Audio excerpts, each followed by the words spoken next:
Esse é o futuro da engenharia, da ciência e tecnologia e da razão que nos movem nesta conversa. Lembro de uma imagem que retratou, em tempos de pandemia, o presente e o futuro das relações entre razão e poder. A fotografia de um imenso porta-aviões nuclear norte-americano imobilizado em uma ilha do Pacífico porque sua tripulação havia sido contaminada pela Covid-19. Havia sido desembarcada e o porta-aviões estava vazio. Parecia um navio fantasma.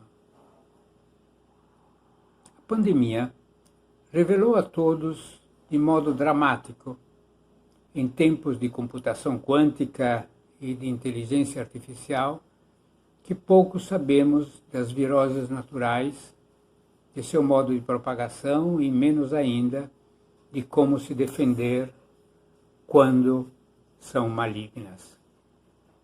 Os sistemas militares sempre trataram da defesa a ferro e fogo. Imobilizados pelo vírus, oferecem hoje apenas imagens eloquentes para a nossa reflexão. Observamos que, com surpresa, que os economistas passaram a defender políticas sempre consideradas heréticas, como a emissão de moeda ou renda básica universal, como terapias para uma economia contaminada pelo impetuoso Covid-19.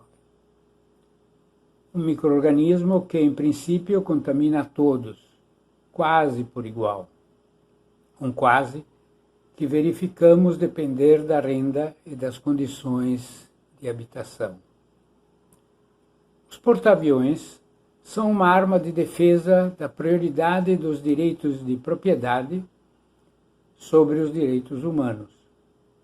Como reformar os sistemas de defesa após as revelações e a revolução da pandemia? Como reformular o conceito de soberania nacional? Como formar soldados e generais, desenhar as novas armas e certezas? Como desenhar a paz nas incertezas que o vírus semeou? Perguntar se haverá porta-aviões à prova de Covid é como perguntar se haverá sistemas de saúde à prova de generais. Sabemos que isso é muito difícil. Saneamento, água e energia para todos tornaram-se em 2 meses uma necessidade universal, imperativa, e não apenas uma opção de políticas públicas. Em consequência, creio que a engenharia deverá ser redesenhada nos métodos e nos valores. Pergunto, a engenharia de saneamento do pós-pandemia encontrará um substituto para as famosas obras e tubulações que ainda estão presentes nos dias atuais, desde os tempos da cloaca máxima dos romanos, há 2000 anos atrás? Saberemos reinventar o saneamento público? Saberemos inventar testes muito baratos para verificar a qualidade da água? Aprenderemos com as folhas a aproveitar com eficiência e custos moderados a energia solar? A renda básica monetária dos economistas precisará destas soluções próprias da engenharia para alcançar os imperativos da segurança sanitária. Há também aspectos políticos que, a meu ver, são mais complexos e que deveremos equacionar e resolver preferivelmente sem porta-aviões. Trata-se da questão da prioridade que a propriedade industrial dá ao atual sistema internacional de patentes, particularmente no caso da produção de medicamentos e vacinas. Há uma pergunta que devemos responder. A política atual de propriedade intelectual contribuiu ou dificultou a busca de medicamentos e terapias para combater a Covid-19? A meu ver, esta questão e 500 mil mortes estarão presentes na mesa de negociações da política internacional de ciência e tecnologia dos novos tempos. Os direitos de propriedade internacionalmente acordados e de modo inescrupuloso explorados no mercado pelas empresas farmacêuticas sugerem que os direitos humanos dos cidadãos de toda parte não têm sido respeitados nestes acordos. E tanto medo têm sido respeitados o direito à vida e as razões sanitárias igualitárias tragicamente denunciadas.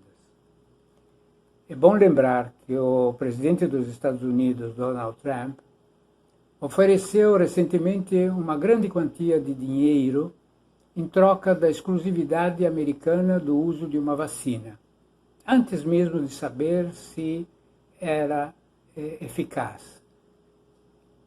Desenvolvida por um laboratório alemão, que, sabiamente, negou a condição de exclusividade. Mas imagine se tivesse aceito. Ao discutir essas perguntas de interesse propriedade versus social, outra questão importante para a ciência deverá ser examinada também, e é responder sim ou não se preservar o domínio público da informação científica é necessário, é imperativo. Devemos defender o livre acesso e a circulação ampla de toda a informação científica, e particularmente daquela financiada com recursos públicos. Preocupa saber que pesquisas realizadas em segredo possam escapar do controle ético e da verificação de sua consistência, realizada pela própria comunidade científica. É recorrente a indagação: os monstros e as pandemias são filhas do segredo? Sim, segredos proprietários impostos à livre circulação das informações podem gerar monstros e danos irreversíveis para a imagem popular da ciência. Será preciso também saber a quais razões devemos atribuir o fato que a política de CIT destinou nas últimas décadas escassos investimentos nas pesquisas com vírus patológicos e doenças tropicais, detectadas, mas negligenciadas, e investiu muito pouco na produção de vacinas. É bom lembrar que pouco menos da metade do nosso território é coberto pela floresta amazônica, que é um imenso celeiro ecologicamente instável de micro-organismos aproveitáveis ou patogênicos, muito pouco conhecidos e estudados. São estas, a meu ver, algumas das questões que deveremos discutir na redefinição do quadro das relações entre ciência, sociedade, política e economia nos tempos do após.